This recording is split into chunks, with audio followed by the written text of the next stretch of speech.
जय देश जय नेपाल जय घन्टी। म घन्टीको समर्थक हो। बालेन सरकारलाई अब म के भन्न चाहन्छु भने नेपालका हरेक सरकारी कार्यालयहरूमा पार्किङको व्यवस्था हटाऊ। के पार्किङको पनि पैसा लाग्ने सरकारी कार्यालयमा जनताले कर तिरेर त देश चल्छ नि। अनि त्यही जनतालाई फेरि पार्किङ सहित पार्किङ तिर्न जाने मान्छेले कहाँ राख्नु सवारी साधन? के पार्किङ तिरेरै जानुपर्ने? के यो ज्यादती भयो?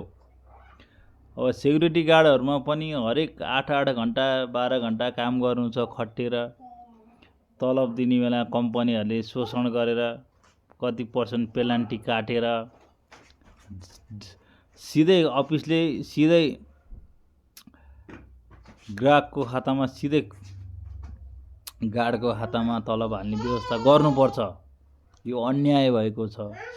देशमा धेरै कुराहरू सुधार्न परिन्छ।